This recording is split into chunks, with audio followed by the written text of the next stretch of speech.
Cô gái xinh đẹp đứng lại đứng lại. Gái xinh rắn mút.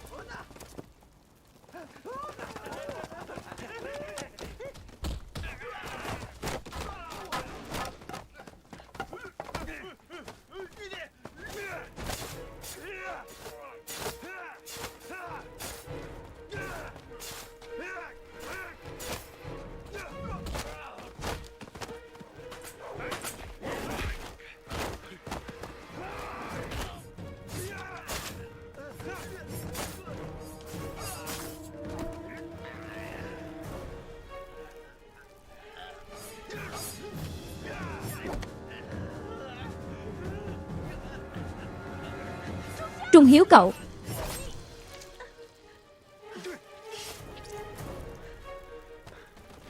Đội trưởng Triệu. Trung Hiếu. Trúc.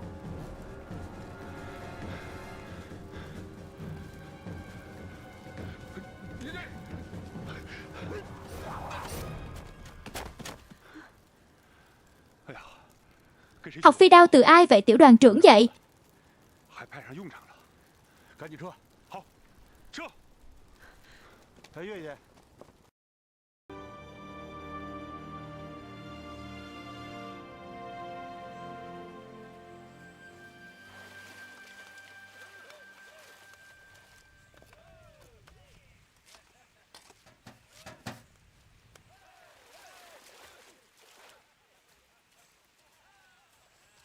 Sao rồi, vẫn chưa xong à? Sắp xong rồi. Sắp rồi, tốt.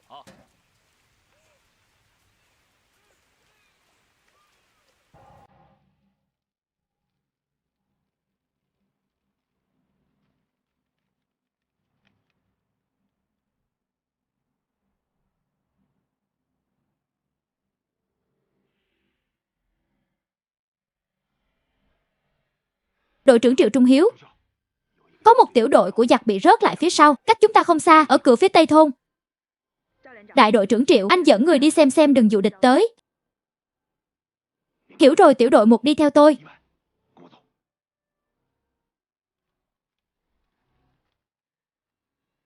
Mọi người chuẩn bị chiến đấu.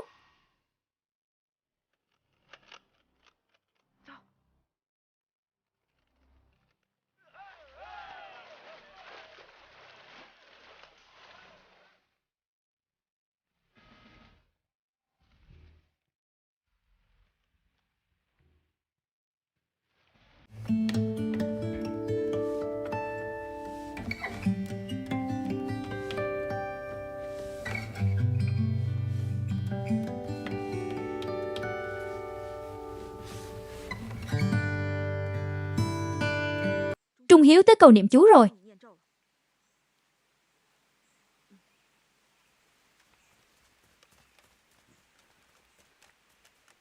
Đội trưởng Triệu, đại đội của giặc vẫn chưa đi xa, không thể nổ súng.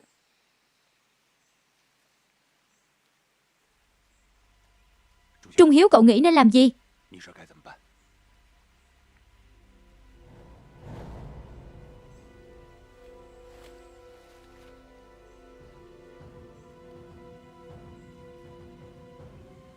Anh Tứ Phúc, anh dẫn người vào thôn mai phục. Đợi tôi và đội trưởng Triệu hiểu rồi. Hai Vân, cậu dẫn tiểu đội 1 tới cửa tây bắc canh gác, tạo ra tiếng ồn, ngăn cản đại đội của giặc đánh tới đi.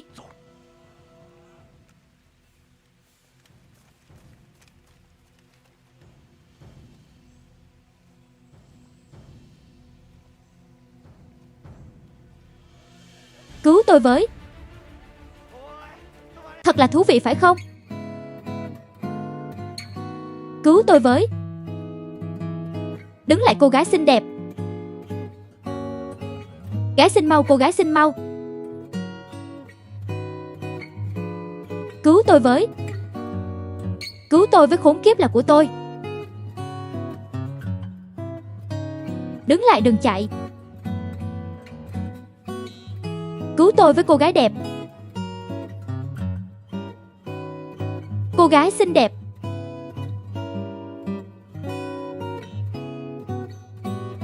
Cô gái xinh đẹp, đứng lại đứng lại. Gái xinh rắn mút.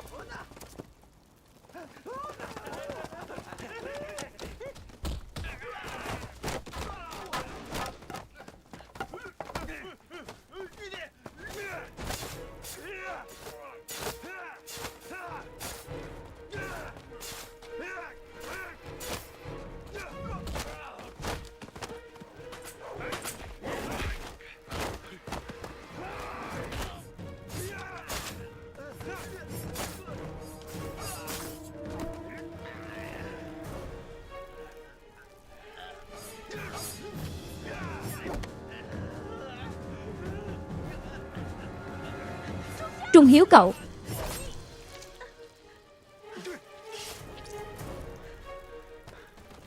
Đội trưởng Triệu. Trung Hiếu. Trúc.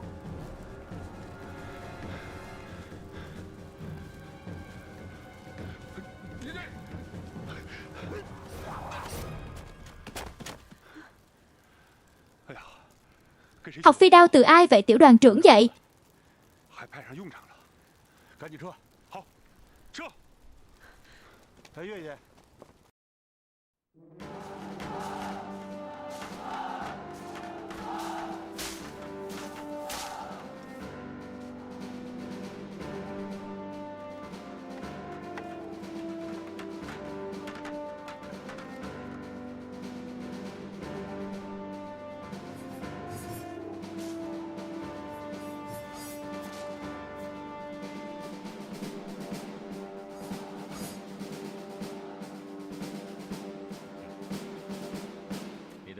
Tôi đã xem ghi chú của cậu rồi.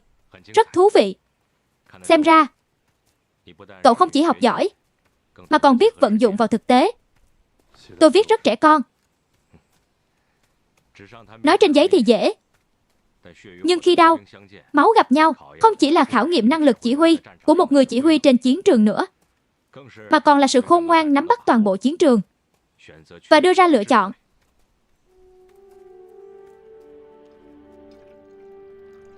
Lần này phái cậu đi cùng tổ công tác tới Bồ Dương Trang triển khai công tác quần chúng. Đây là một chiến trường mới, trọng trách rất lớn. Được, cảm ơn. Trung Hiếu, cảm ơn. Trên chiến trường chúng ta liều mạng, không chỉ là dũng khí can đảm, mà còn là tâm trí. Chỉ cần giữ được trạng thái bình tĩnh nhất mới có thể khách quan, quan sát chính xác tình hình trên chiến trường, đưa ra phán đoán có lợi nhất cho bản thân, nắm bắt cơ hội trong thoáng chốc.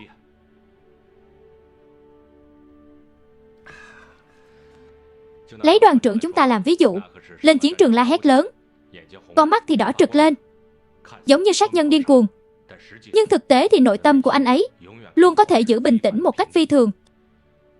Còn nhớ trận chiến lần trước không? Giặc tập kích thôn, giết hại thương binh họ Bách của chúng ta, còn treo thi thể lên cây. Đoàn trưởng thật sự rất nóng vội, hạ lệnh chỉ giết, không bắt tù binh. Hành vi thiếu kỷ luật này đáng ra tôi nên ngăn cản, nhưng lúc đó tôi đâu còn lòng dạ nào, chỉ một lòng muốn giết giặc báo thù. Mắt thấy đã bao vây được giặc, chúng cũng sắp không trụ được nữa. Nhưng đoàn trưởng đột nhiên hạ lệnh rút lui. Trung Hiếu suýt chút nữa kháng lệnh, làm tiểu đoàn trưởng bị thương. Đừng nói là cậu. Lúc đó tôi cũng cực kỳ tức giận. Nhưng sau đó minh chứng, phán đoán của đoàn trưởng vô cùng chính xác. Hơn nữa cũng rất kịp thời. Chậm thêm một chút, toàn bộ chúng ta đã bị đại đội của giặc bao vây tứ phía, rất khó để thoát khỏi. Chính ủy. Lúc đó đoàn trưởng phát giác được điều gì? Đoàn trưởng phát hiện hỏa lực của địch không hề thua kém chúng ta. Trận địa ngay cửa thôn có tầm nhìn rộng, giặc từ trên cao nhìn xuống, chặn đánh chi viện chiếm được ưu thế. Nhưng bọn chúng lại dễ dàng bỏ cuộc. Hơn nữa sau khi bị bao vây, cũng không dựa vào hỏa lực để thoát vòng vây lại đánh với chúng ta. Một trận cận chiến không có lợi. Phải đó. Lúc đó tôi cũng khó hiểu, đám giặc này định làm cái gì? Vừa đánh đã chạy, mà chạy cũng chạy không xa. Chẳng lẽ đây cũng là chiến lược của chúng? Nhìn thì giống quyết định đơn giản, nhưng trong bầu không khí khốc liệt lúc đó, còn có thể bình tĩnh mà quan sát, đưa ra phán đoán chính xác, đúng là không dễ dàng. Còn có sự thắc mắc của các đồng chí. Lúc đó đoàn trưởng phải chịu áp lực và thống khổ đến chừng nào. Cũng chính vì có người chỉ huy ưu tú như vậy, đội chúng ta mới có thể từng bước thoát khỏi khốn cảnh, hơn nữa còn trở nên lớn mạnh hơn. Trung Hiếu, nếu có một ngày cậu được vào vị trí người chỉ huy, cậu có thể giữ được sự bình tĩnh mà người thường không thể nào chịu được không?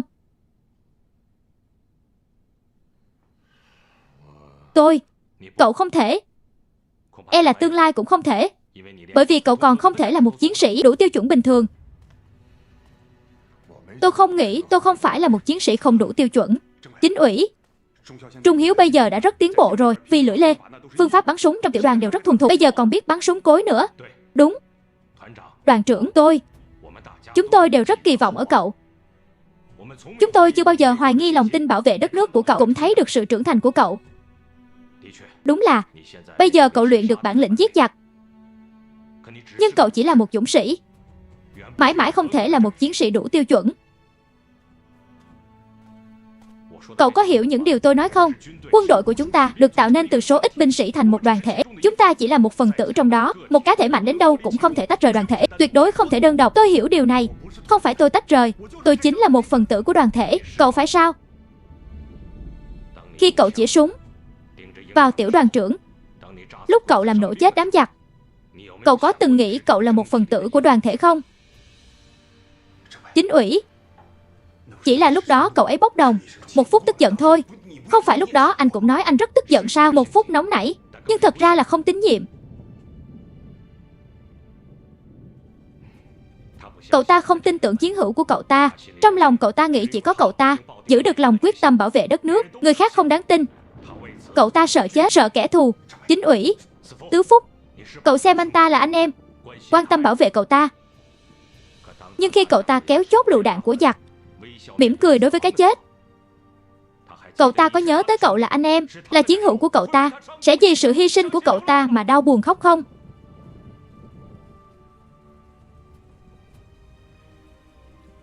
Chiến hữu là gì?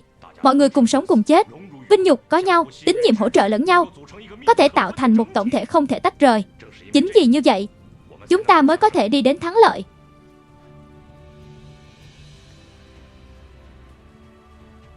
Trong lòng cậu có thống khổ. Chúng tôi đều biết. Chúng tôi đều xem cậu là anh em, muốn gánh vác phần thống khổ này thay cậu. Nhưng cậu phong bế bản thân. Cậu không tin tưởng chúng tôi. Cậu không cho là chúng tôi và cậu có thể trở nên đồng lòng, tin tưởng lẫn nhau và không thể chia cắt. Cho nên cậu là một cá thể độc lập. Cho nên cậu không phải là một chiến sĩ đủ tiêu chuẩn, không phải là một người trong quân đội có thể gánh trên vai sự hưng thịnh và suy vong của dân tộc.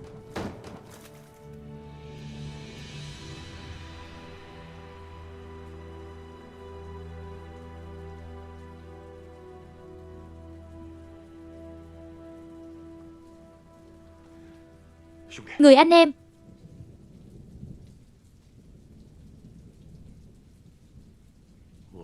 tôi hận người Nhật. Nhưng tuổi thơ vui vẻ nhất của tôi, có thể nói ký ức đẹp đẽ nhất cuộc đời tôi, lại là ở Nhật Bản.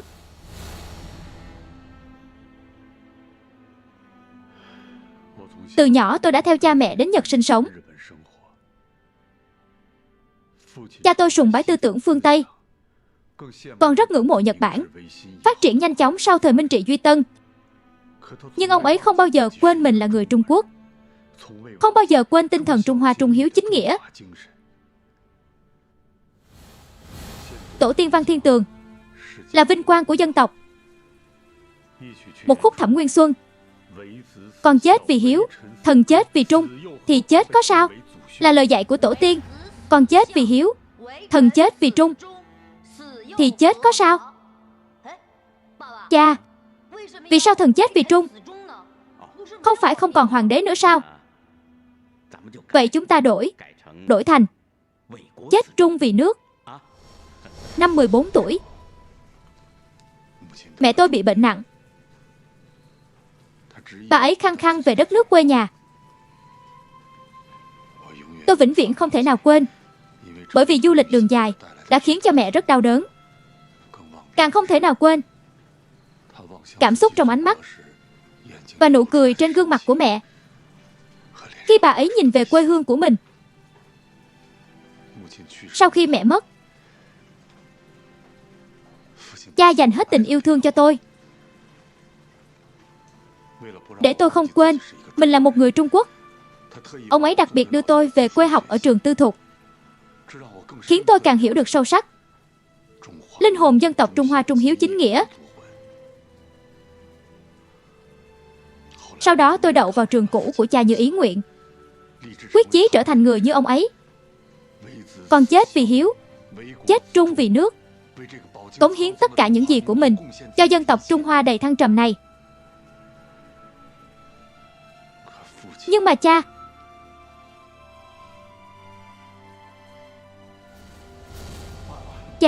có phải cha hồ đồ rồi không? Người Nhật chiếm Đông Bắc của chúng ta, ngấp nghé Trung Quốc rộng lớn của chúng ta, mà cha lại làm việc cho quân đội Nhật, chế tạo vũ khí cho những tên đao phủ, cho những kẻ xâm lược. Đây chính là trái tim của Trung Quốc mà cha nói con. Đây chính là trung thành bảo vệ đất nước mà cha nói sao? Phải. Đây chỉ là công việc. Con còn trẻ, không hiểu được. Được rồi. Đừng giận dỗi nữa. Xem này, đây là canh trứng gà, tự tay cha làm cho con. Là món con thích ăn nhất. Nào, ăn lúc còn nóng đi. Con không ăn canh trứng gà gì hết, vì nó không có cốt cách. Con trai, lên đại học, tôi vừa làm vừa học. Tôi từ chối toàn bộ số tiền cha tôi gửi từ Nhật về. Ông ấy thường viết thư cho tôi. Sau đó ông ấy nói với tôi, ông ấy đã nghỉ việc ở Nhật, về quê rồi. Hy vọng tôi có thể về quê thăm ông ấy. Tôi nhớ ông ấy, càng nhớ nhà. Nhưng tôi không thể nào tha thứ việc ông ấy từng làm trong nhà máy quân đội Nhật. Tôi giận dỗi không muốn gặp ông ấy. Đến khi Watanabe Hiroshi tìm tôi. Người đó là bạn tốt của cả nhà tôi ở Nhật. Chú Watanabe, phái. Người chú Watanabe thường cõng tôi trên lưng đi xem hoa anh đào. Tôi cho là ông ta muốn xoa dịu quan hệ giữa tôi và cha. Nhưng tôi hoàn toàn không ngờ, đằng sau nụ cười hiền lành của ông ta lại lộ ra hàm răng của quỷ. Chính vào đêm ngày 7 tháng 7 đó, tôi đưa Watanabe về nhà.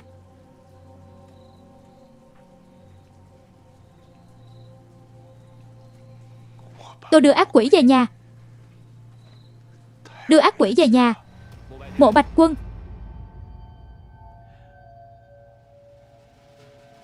Watanabe Mộ Bạch Quân. Cha, mời vào trong. Được, vào trong ngồi.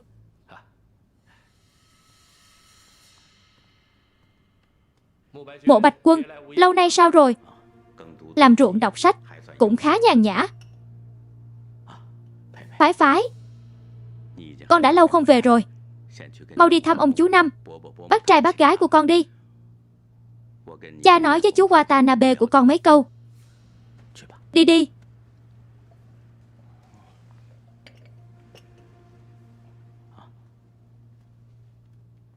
Phái.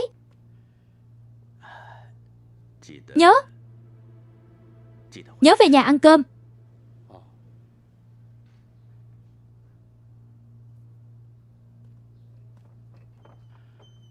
Không ngờ anh lại trở nên đê tiện như vậy. Lại muốn dùng phái đến ép buộc tôi. Xin lỗi. Anh và tôi đều làm việc vì quốc gia mình. Nghèo hèn không thể lay chuyển, quyền lực không thể nhượng bộ.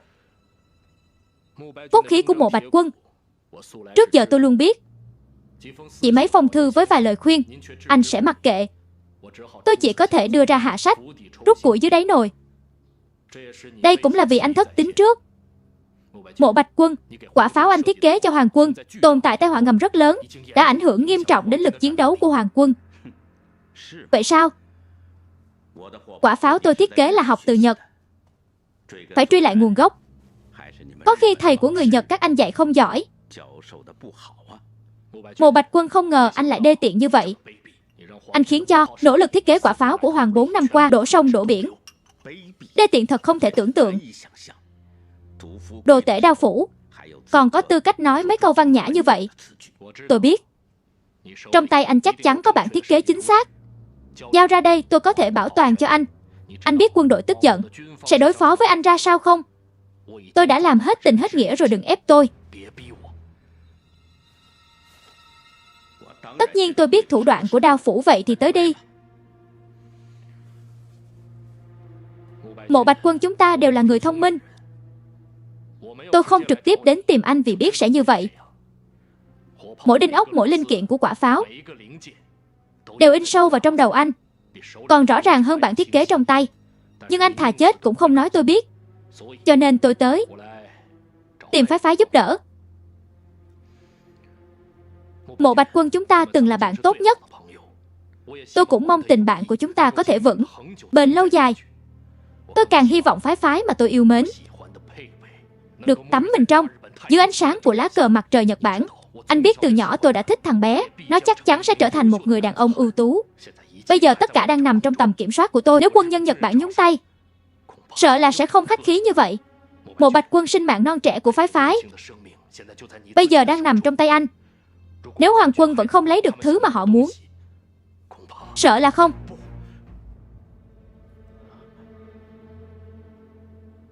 Ngày mai được không? Hôm nay tôi muốn ăn một bữa cơm ngon với Phái Phái. Đã rất lâu rồi chúng tôi không cùng nhau ăn cơm.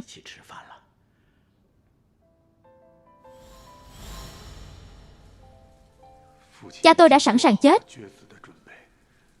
Khi sinh mạng bước vào thời gian đếm ngược, ông ấy rất muốn nhận được sự thấu hiểu của con trai, tận hưởng phút sum họp lần cuối cùng con trai. Nhưng mà tôi uống với cha ly rượu.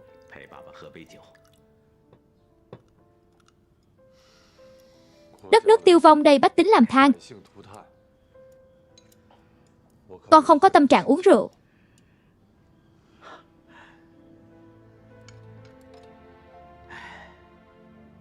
Phái Phái lớn rồi, sau này sẽ có bạn gái. Đến lúc đó đừng quên dẫn bạn gái về để cha nhìn xem.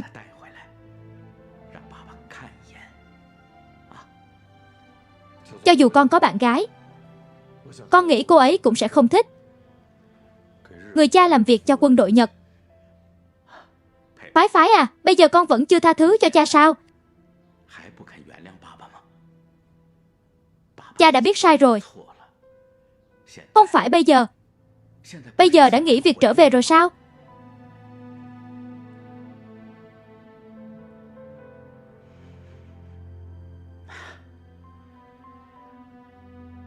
Phái Phái thật sự lớn rồi, giống đời sau của Văn gia rồi.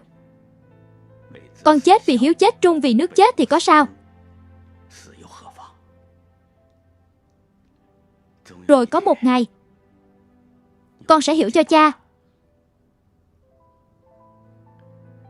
Hiểu cái gì? Không có gì.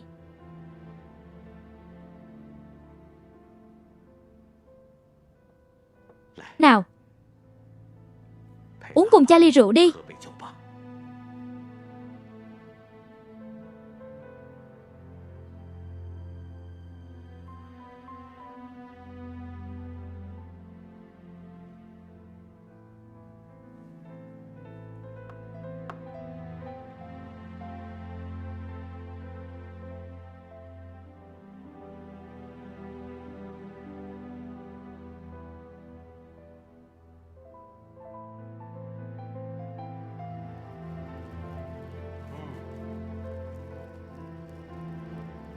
Ông ấy chưa từng phản bội tổ quốc của mình. Ông ấy luôn chịu nhục chịu khổ chết chung vì nước. Ông ấy biết mình không thể thoát thân, nên bỏ thuốc mê trong rượu của tôi, một lòng bảo vệ cho đứa con luôn hận ông ấy. Giấu tôi trong hang động.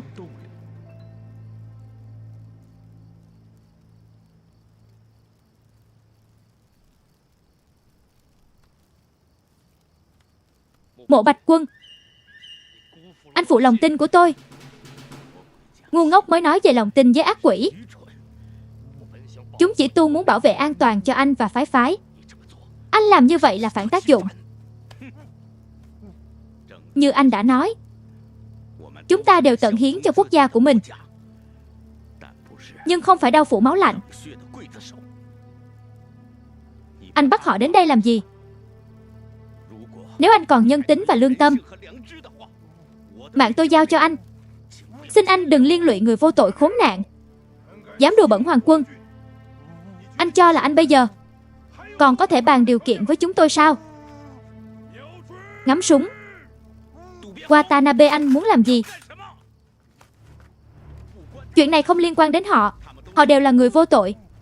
Không liên quan đến họ. Đại tá, tôi lệnh cho anh không được sát hại họ. Đồ ngu xuẩn. Nếu không phải do anh nói cái gì mà uy hiếp, sao tôi có thể phí nhiều sức lực đến vậy? Bây giờ tôi tiếp nhận chỉ huy.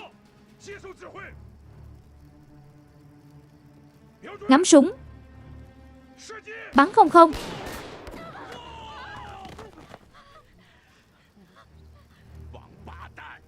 Kẻ sát nhân anh giết, tôi đi anh giết, tôi đi kẻ sát nhân.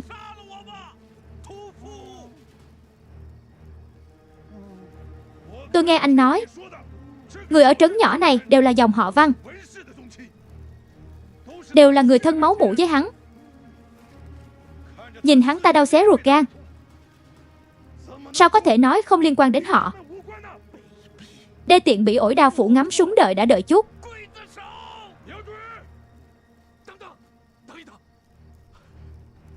Một Bạch Quân, giao ra đi. Tôi sẽ bảo toàn dòng họ các anh không bị sát hại nữa. Bắn, đợi đã không không. Đợi đã. Khóc cái gì để người ngoài cười cho?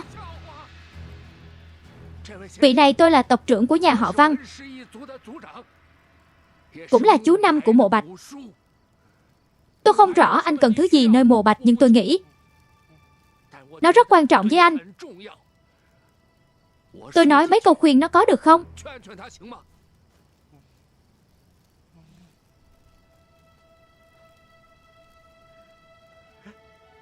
Ông chú năm, mộ Bạch, con sợ chết không? Không. Nhưng mà mọi người gây ra tai họa cho mọi người như vậy, rốt cuộc là vì sao? Chú nhìn ra được, đó không phải vì lợi ích của một mình con.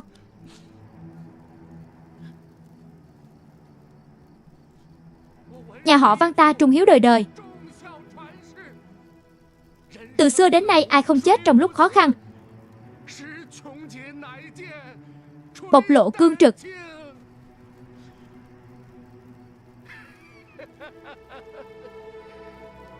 Chúng ta không sợ chết.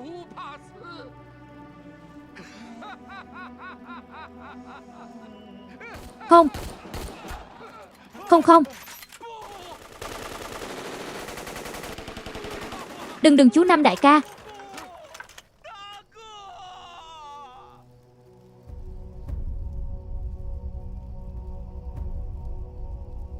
Watanabe, dưới thanh kiếm Kana của tôi,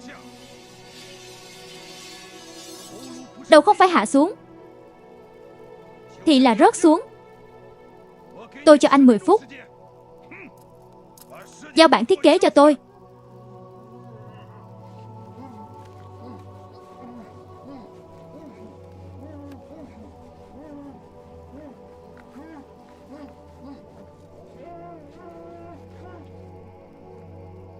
Con chết vì hiếu, chết trung vì nước. Chết thì có sao? Phải con phải nhớ.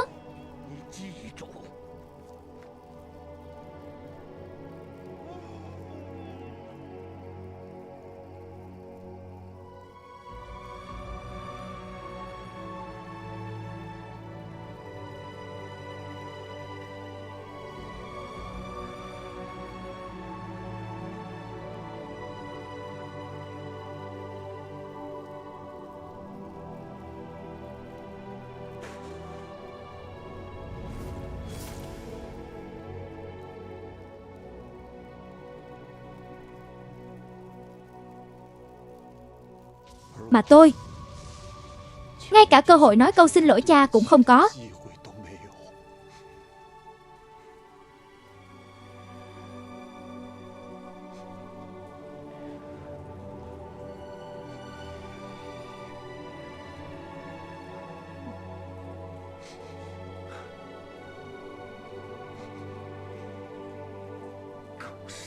Chó Nhật Bản. Tứ Phúc.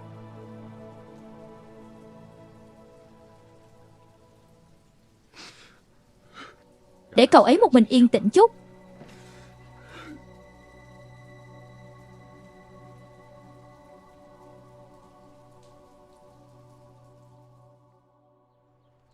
Mau mau lên mau, tiểu đội tập hợp. Mau mau lên, mau mau lên mau.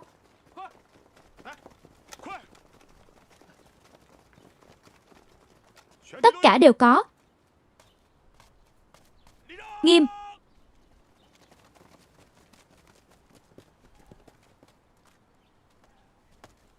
Báo cáo chính quỹ, tiểu đội tập hợp xong tốt. Các đồng chí vất vả rồi, lên đường cẩn thận. Trung Hiếu đâu? Đang trong phòng. Các đồng chí phải đi, nên nhờ cậu ấy viết thư về nhà.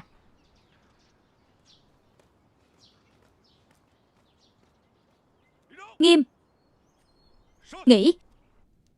Trung Hiếu chào chính quỹ. Giúp các đồng chí viết thư à? Thu xếp đồ tới đâu rồi? Chờ thu xếp xong rồi chuẩn bị xuất phát báo cáo. Vào đi chính quỹ, đồ anh cần được đi rõ. Biết cậu thích cái này. Biên khu chúng ta cái gì cũng thiếu, chỉ tìm được 2 quyển. Cậu đem theo đi, khi nào chán thì đọc giải khuây, ngồi đi. Người xưa hay dùng thơ bày tỏ cảm xúc khát vọng, càng cho rằng ngâm thơ có thể xây dựng tính cách tu thân dưỡng tính. Hy vọng cậu cũng có thể tìm thấy chút bình yên trong đó. Tôi nhớ rồi. Nhìn trước thẳng. Bên trái quay. Đi đều bước.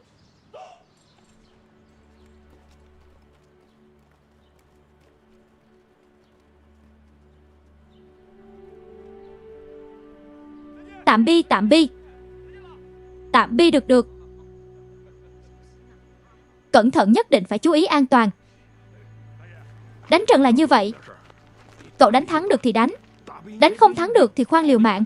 Vậy rồi lần sau gặp lại. Đoàn trưởng, không phải anh luôn nói chúng tôi quan gia ngõ hẹp, ai dũng cảm thì thắng, thanh gươm sáng mới có thể thắng, sao sông có khúc người có lúc. Cậu nắm chắc phần thắng thì thắng, chứng tỏ sẽ phải chịu tổn bẫy. Trong 36 kế chạy là thường sách. Nhóc con cậu đừng làm bậy, người xưa nói sao, giữ được đường còn xanh sợ gì không củi đốt. Gặp chuyện gì thì đầu óc cũng phải linh hoạt phải. Em có nhiều cách nghĩ, cách khuyên cậu ấy. Được, yên tâm đi. Anh không muốn nói gì với em hả? Em đi cẩn thận. Anh đợi em về. Anh đợi em về. Đây là lời phụ nữ nói với đàn ông. Anh không đi thăm em à? Anh sẽ đi thăm em. Nói mấy câu sến súa quá. Biết tại sao tôi không cho cậu một chức vụ không biết? Bởi vì tôi vẫn chưa thành thục, cần rèn luyện thêm. Cậu lại nói mấy câu mơ hồ của giới trí thức rồi. Ai dám không nghe ông đây đánh hắn. Đây gọi là không có chất thì nhẹ thân. Cậu có thể ra ngoài đánh một trận. Dù có phạm chút lỗi, cậu chỉ là lính thôi thì cũng chẳng sao phải không? Cậu muốn làm quan thì thử. Đi, bây giờ tôi uống rượu. Chính quỹ cũng nhìn chằm chằm vào tôi. Nói đi. Bây giờ chính quỹ không để mắt đến tôi được rồi. Anh ta bận nhìn vợ anh ta rồi. Vậy thì điểm này, đừng làm tôi mất mặt, làm cho tốt, đánh một trận lớn rõ. Bộ đội tập hợp mau, tập hợp mau. Mau. Anh không biết nói anh sẽ nhớ em à? Anh sẽ nhớ em. Cũng nhân dân tệ không? Lão bàn nói lời tình tứ xong chưa, phải xuất phát rồi. Mau đi thôi. Báo cáo đoàn trưởng, đại đội 5 tiểu đoàn 1 đã tập hợp xong tốt.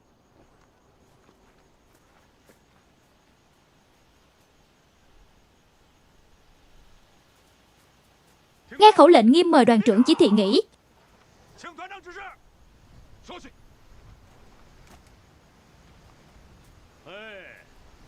Hôm nay sao rồi? Ai cũng giống như trai trẻ phơi phới. Ai cũng mỏi mắt mong chờ chính quỹ cưới vợ đúng không? Tốt, rất có tinh thần. Đây là dáng vẻ của đoàn độc lập. Chúng ta không nói nhiều. Tất cả đều là quân của đoàn độc lập. 8 lộ quân chúng ta tới đó. Đừng làm mất mặt đoàn độc lập. Cũng đừng phá vỡ đặc trưng của 8 lộ quân chúng ta. Đoàn độc lập, đoàn độc lập. Chính quỹ nói mấy câu. Các đồng chí đoàn trưởng tổng kết rất thấu đáo. Tôi không nói nhiều nữa. Chúc mọi người mã đáo thành công. Tôi bổ sung một chuyện. Tiểu thư sinh có 2 vân. Các cậu phải giúp chính quỹ trông chừng. Xem nhóc con nào không mở to mắt. Gặp chị dâu xinh đẹp như vậy rồi chạy tới làm quen. Các cậu phải đánh hắn cho ông đây. Sẽ không phạm kỷ luật đâu đoàn trưởng. Được rồi, xuất phát nghiêm. Bên phải quay. Đoàn trưởng chính quỹ. Đi đều bước.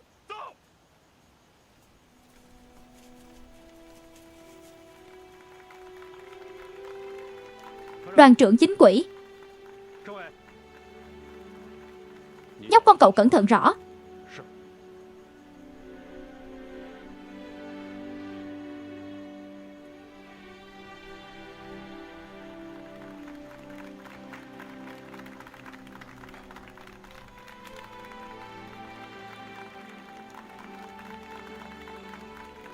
Bảo trọng.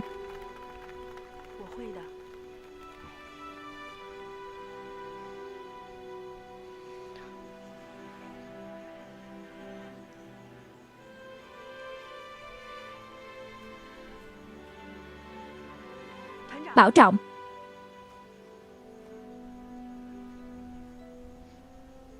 Bảo trọng. Tạm biệt bà con, tạm biệt, lên đường bình an. Tạm biệt mọi người. Yên tâm đi bà con, tạm biệt. Nhớ cẩn thận, tạm biệt.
Người nào đừng nổ súng, đừng nổ súng là chúng tôi. Cố Năm của đoàn ngựa Bình Giao. Là Năm gia, sao hôm nay đến trễ vậy? Không dám đi con đường này, nên đi đường vòng tới anh. Anh mau mở cửa thành đi. Anh xem các anh em vừa mệt vừa đói. Năm gia xin lỗi. Anh cũng biết quy tắc của thôn ta. Khi mặt trời lặn ai cũng không được ra vào. Chúng tôi không phải người ngoài. Tôi tới thôn của anh cũng không phải 1-2 lần. Anh còn không tin à? Không phải là không. Là không có cách nào. Hôm nay lão thái gia dặn rồi, nếu ai vi phạm quy tắc sẽ bị đuổi khỏi tông miếu.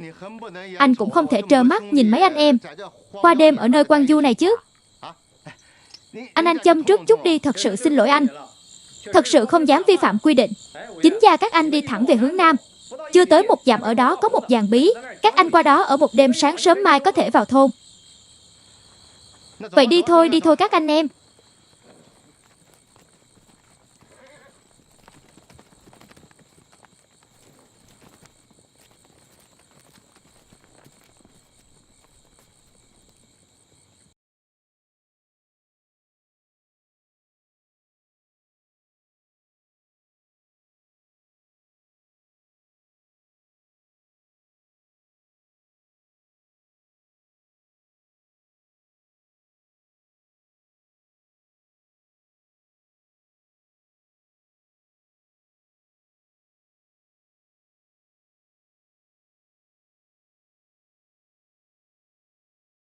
Chị dâu mọi người đều mệt rồi. Hay là chị hát bài cho mọi người có tinh thần đi. Được thôi, vậy tôi hát một bài dân ca ở quê tôi. Chị dâu hát cho chúng ta nghe được. Tháng Giêng là năm mới đến.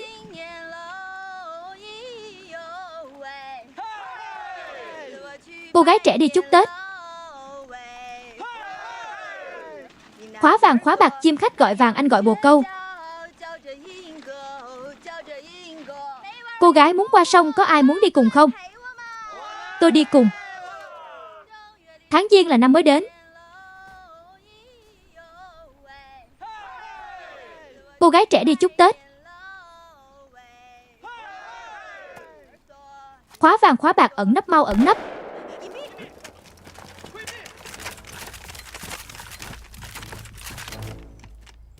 Muốn sống thì không được nhúc nhích. Người anh em các anh là ai cướp à? Chúng tôi không có tiền. Chúng tôi cũng chỉ là người bán mạng làm việc thôi. Đừng phá vỡ hòa khí mấy đồng rác đó của anh. Ông đây không thèm. Còn mạng đưa tôi giữ thay cho. Nghe đây, đại trượng phu đổi tên không đổi họ. Trần Đại Nhãn, đoàn trưởng dân đoàn Bồ Dương Trang. Chính là tôi.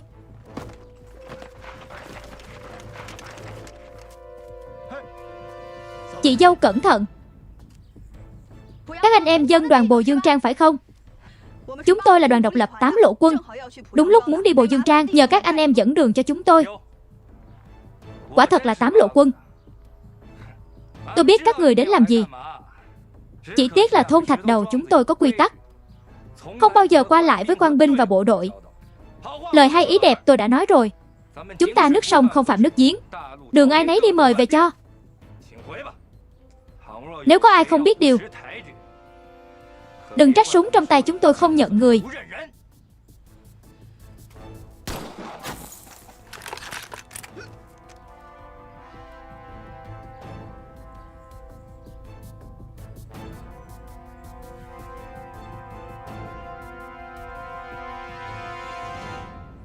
Chúng tôi đi đường xa đến đây là nhận lệnh đi một chuyến đến xin gặp trưởng thôn.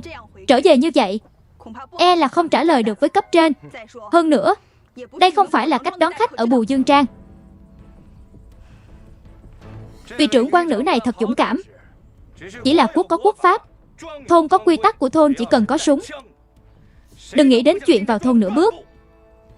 Nếu các người thật lòng muốn gặp lão thái gia, có thể bỏ súng xuống qua đây.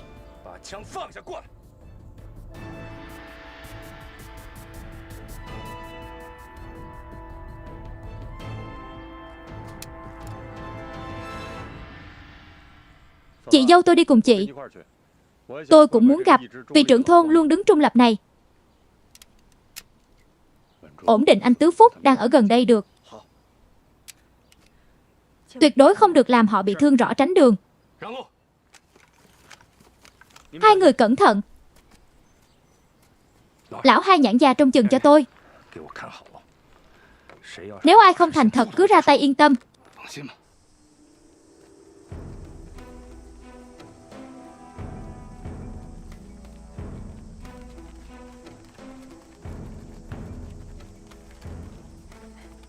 Hướng Bắc chính là đường sắt, đường tiếp tế của giặc ở Tây Nam Sơn Tây. Đang nghĩ gì đó? Đừng ngắt nghé dùng đất quý phong thủy của chúng tôi. Bỏ ý đó đi, tôi nói anh.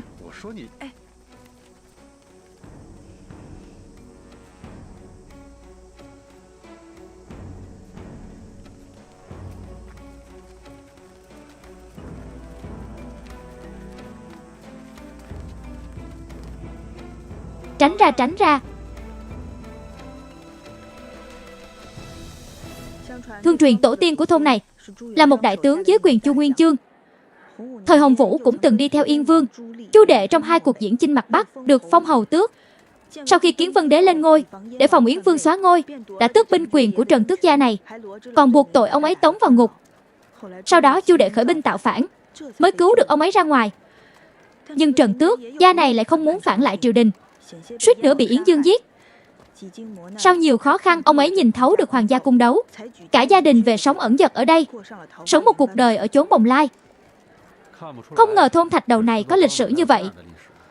Trưởng quan nữ này hiểu rất rõ về lịch sử của thôn chúng tôi.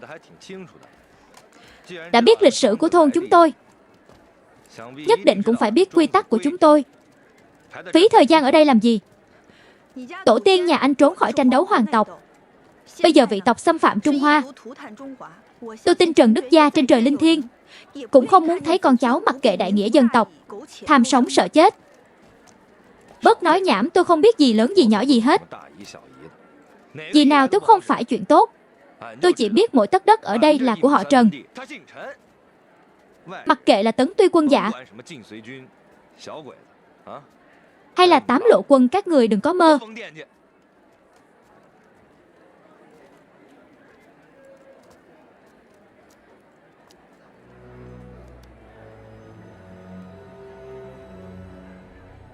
Nhìn kìa, tên Kamiki thoải mái dữ chưa kìa.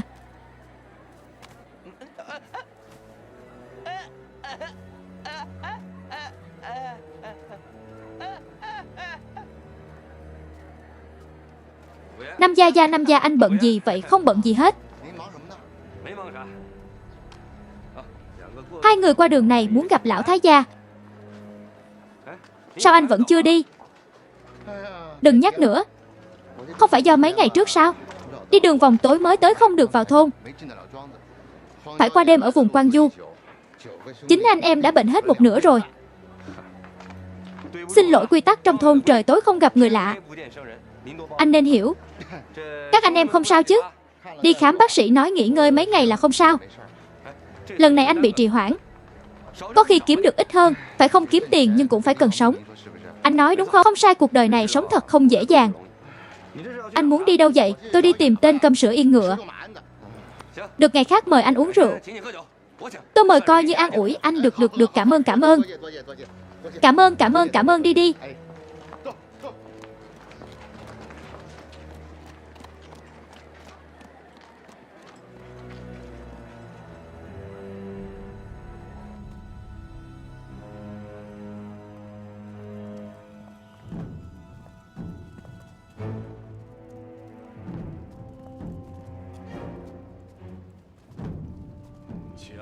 Mời.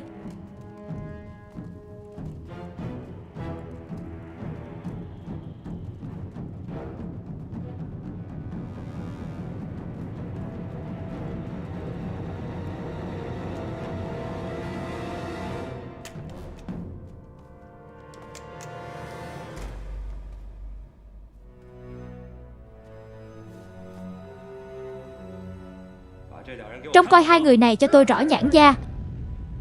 Tôi đi mời lão thái gia.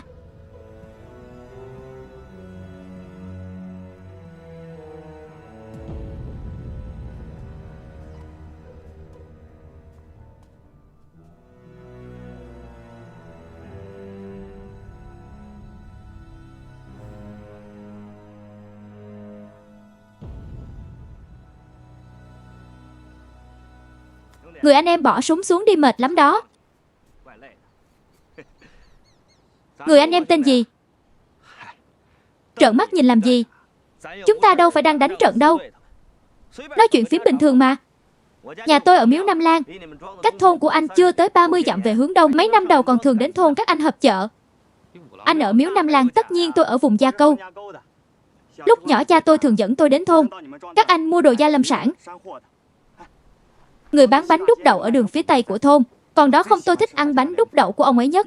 Vừa chua vừa cay cay đến nỗi toát mồ hôi, nhưng trong lòng lại rất sảng khoái. Ông chủ cũng rất tốt. Mỗi lần tôi tới đều thêm cho tôi hơn nửa chén lớn. Ông chủ còn đó không? Còn. Ông chủ là ông của tôi. Hóa ra là cháu ông chủ. Chúng ta nhất định đã từng gặp nhau. Lúc đó còn nhỏ nên không nhớ. Trở về hỏi ông chủ là được trưởng thôn tới.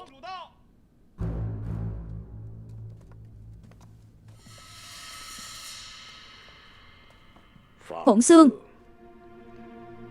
Người ta là khách chút lễ nghĩa cũng không hiểu.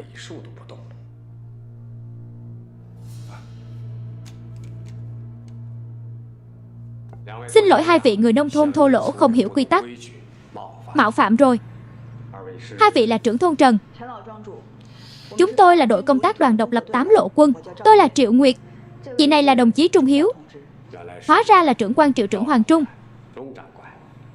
Trưởng thôn Trần. Đây là thư đoàn trưởng tàu của đoàn độc lập, tự tay viết gửi cho ông.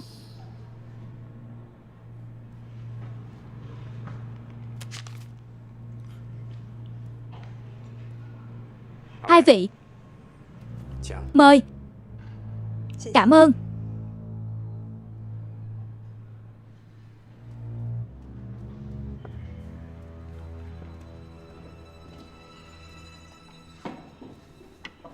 Vâng trà.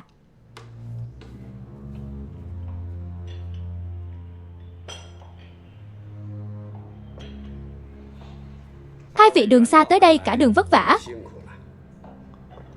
Mời. Cảm ơn.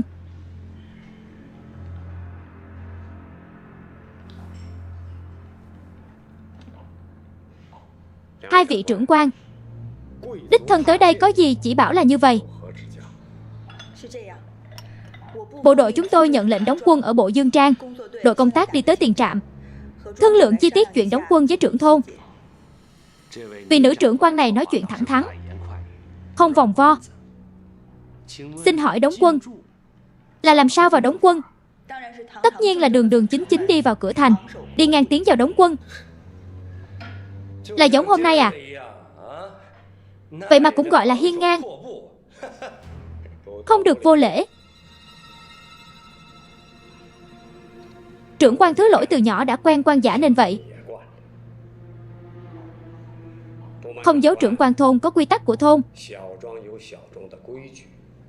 Không bị oan gia giấy bẩn, không qua lại với quân đội.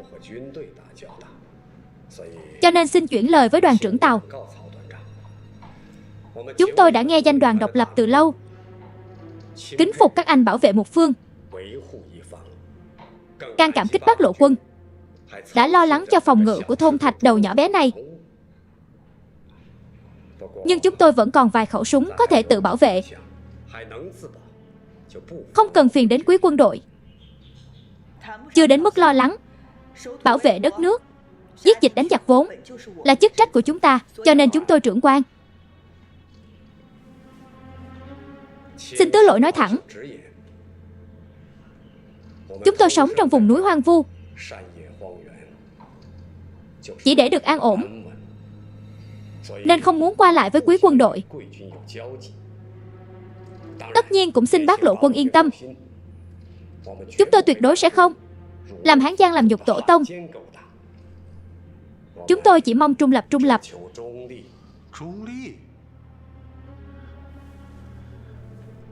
Trên đất Trung Quốc,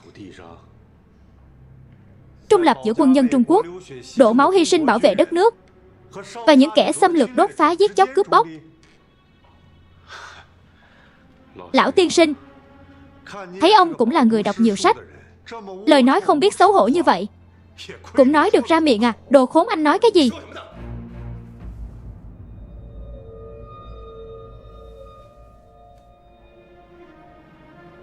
Ai cũng tám lộ quân là tám lộ quê mùa, toàn là chân lấm tay bùn. Không ngờ hai vị, một vị là phụ nữ mạnh mẽ như đàn ông, một vị là thư sinh nhỏ tuổi tuấn tú.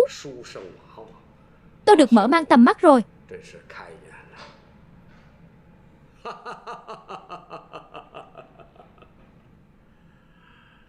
Chàng trai trẻ, cậu không cần đàm luận về kinh sách với tôi. Ông già này không phải quân nhân, bảo vệ không nổi quốc gia lớn như vậy, chỉ mong giữ được sự bình yên cho nhà họ Trần. Cái gì trưởng thôn? Ông cho rằng ông bảo vệ được gia tộc của mình, Bảo vệ được cái thôn thạch đầu nhỏ bé này à? Trưởng quan, ý cô là sao Bộ Dương Trang là nơi thịnh vượng, cũng là nơi đóng quân quan trọng. Giặc đi khắp nơi đốt phá giết chóc cướp bóc, muốn diệt vong Trung Hoa rộng lớn. Sao lại không dám tiếp cận một mình Bồ Dương Trang? Nếu 2 năm qua không có Tấn Tuy quân hỗ trợ, sợ đã sớm không phải là cục diện như bây giờ. Không thể nói như vậy. Thôn thạch đầu của chúng tôi núi non hiểm trở, binh hùng tướng mạnh, không phải ai muốn vào là vào được. Không sai, trước đây là Tấn Tuy quân đóng quân ở sau núi, nhưng bây giờ đã rút quân rồi, và cũng không thể làm gì chúng tôi được. Trưởng thôn thứ lỗi, tôi nói thẳng, nguyên nhân và án binh bất động với Bộ Dương Trang chỉ có 2 điều. Một, tuy Tấn Tuy quân đã rút quân, nhưng chỉ mất thời gian ngắn là đâm lại kẻ địch được. 2, có đoàn độc lập chúng tôi ở đây. Tuy rằng ông không để ý hợp tác với chúng tôi, nhưng chúng tôi sẽ không bao giờ ngồi nhìn Bồ Dương Trang lầm than. Nếu chặt dám xâm chiếm, cho dù chưa nói tới diền binh, chúng tôi cũng sẽ đánh từ phía sau huyện thành bao vây, giải cứu. E là ông cũng nhìn ra được chuyện này, mới tự tin dùng mối uy hiếp này đạt được hiệp nghị với giặc. Nói như vậy chúng tôi phải cảm ơn 8 lộ quân các cô cho chút ân tình này. Không cần thiết. Mời về cho. Nếu thật sự có ngày đó thôn chúng tôi gặp phải khói lửa chiến tranh, chúng tôi cũng sẽ không mượn một gáo nước nào từ 8 lộ. Được. Nói rất hay. Nhưng đối nhân xử thế lại giống con chó vô lại bị đánh gãy xương sống, không có cốt khí cậu. Đồng chí Trung nói nặng lời rồi. Nhưng đó là điều hiển nhiên. Người Nhật muốn biến toàn bộ Trung Quốc thành nô lệ, sao lại vui mừng khi thấy Bộ Dương Trang trung lập? Các ông luôn miệng nói không làm Hán Giang, không làm nhục tổ tông, nhưng cái gọi là trung lập bây giờ làm người thân đau, kẻ thù vui. Các ông ở trong núi chặn quân đội Trung Quốc, trong cửa cho giặc giữ lấy tuyến đường sắt. Ở đây ngoại trừ thiếu lá cờ Nhật ra, dám hỏi từng hành động của các ông có khác gì Hán Giang? Không. Sao anh làm bác lộ vậy? Không còn nhà đều là do giặc đốt, cha mẹ bị giặc giết. Nếu không liều mạng đi theo họ, còn là con người sao? Anh thử hỏi các anh em ở đây. Cháu trai tôi vẫn chưa cai sữa, đang sống sờ sờ bị lũ chó xé làm đôi. Đồ khốn, nhà tôi 7 người chỉ còn lại mình tôi. Không làm bác lộ, không liều mạng, tôi còn xứng làm người sao? Đám giặc này hại người Trung Quốc chúng ta thật thảm. Toàn là súc sinh, không phải người. Anh em đừng buồn. Tôi nói anh biết đám giặc đó sống không lâu đâu. Không sai, chúng chính là châu chấu sau mùa thu, không thể sống lâu. Không được nổ súng. Tất cả nghe đây không phải bất đắc dĩ, không được làm người khác bị thương rõ rõ. May mà chúng ta chia thành 2 đội, nếu không đã bị bao vây rồi.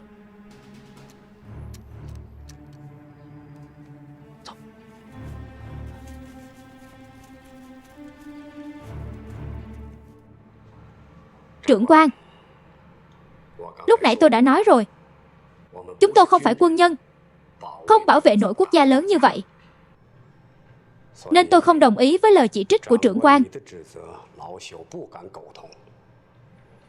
Bây giờ tôi muốn hỏi 2 người. Thân là quân nhân, không thể giữ kẻ thù cách xa đất nước, gây hại cho người dân, khắp nơi khói lửa, đất nước hoang tàn. Các người có mặt mũi gì mà chỉ trích chúng tôi? Đất nước gặp nạn, mỗi người Trung Quốc có lương tâm, có nhiệt huyết, đều nên có chung mối thù chiến đấu đến chết. Làm gì phân ra quân nhân người dân? Như lời ông nói, một cô gái như tôi, cậu ấy chỉ là một thư sinh nhỏ tuổi. Chúng tôi cũng muốn an hưởng thái bình, nhưng lúc dân tộc Trung Hoa đang gặp nguy hiểm, bất luận già trẻ lớn bé đều nên ra sức cho kháng chiến.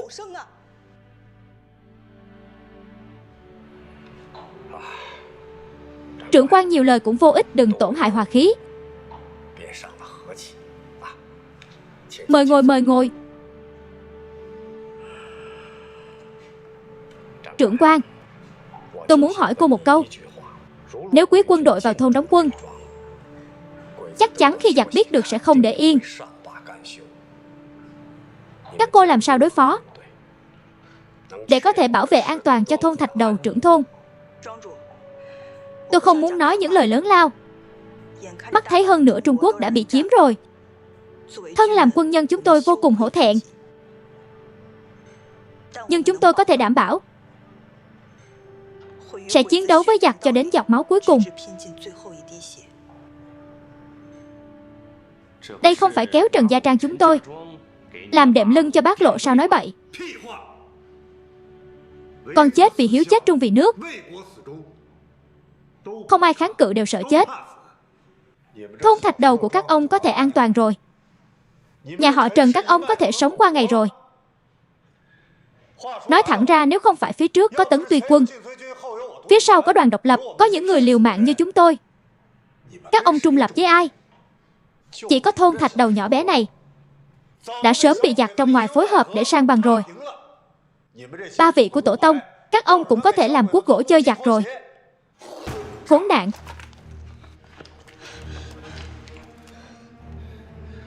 Lão thái gia để tôi giết chết đồ khốn này, treo đầu chúng lên trước cửa thành, để mấy tên không biết trời cao đất dày này đều thấy được. Kết cục khi muốn đánh vào thôn chúng ta, anh lên mặt với người Trung Quốc, chỉ là không biết khi gặp giặc chân có mềm nhũn không?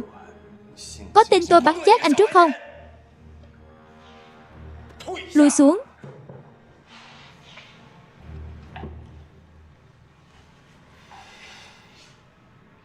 Chàng trai trẻ, cậu rất có nghĩa khí, có chút gan dạ sáng suốt.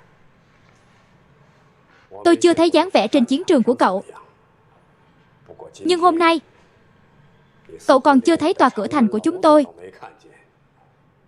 mà đã kêu dân làng nộp vũ khí đầu hàng. Thật không biết lực chiến đấu của quý quân đội chỉ dựa vào việc la hét như vậy thôi sao?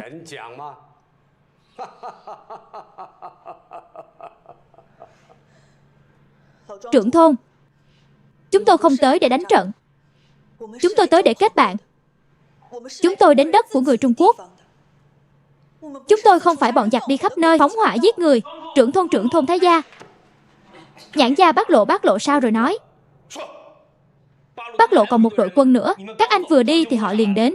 Các anh em khác, đâu các anh em không sao. Chỉ là đã hạ súng xuống rồi. Bây giờ đang ở bên sườn núi. Lui xuống rõ.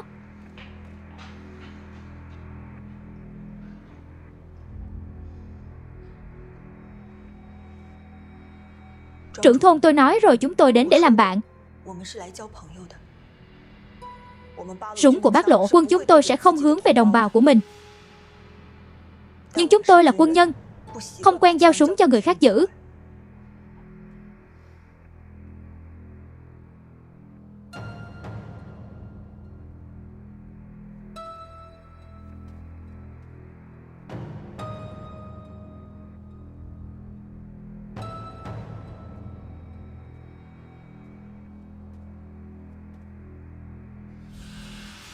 Chàng trai, lúc nãy cậu nói giặc muốn phối hợp trong ngoài là có ý gì?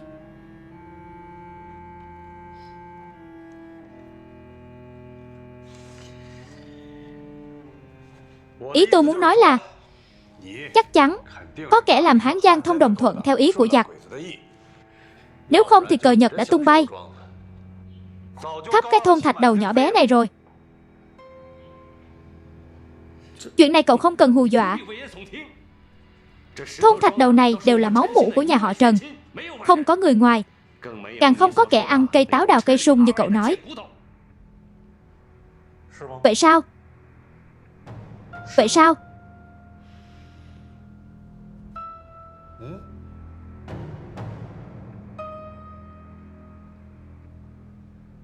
Vậy người Câm ở đầu đường cũng là họ hàng nhà họ Trần. Cậu nói thợ đóng giày đó à? Hắn không phải là người thôn chúng tôi, là người 2 năm trước chạy nạn tới đây. Trưởng thôn thấy tay nghề của hắn nhân dân tệ không? Hơn nữa cũng có trách nhiệm cho phép hắn ở lại. Nhưng hắn chỉ là người câm. Vậy gọi người câm của các ông tới đây nói chuyện hát một bài đi. Người câm nói người câm.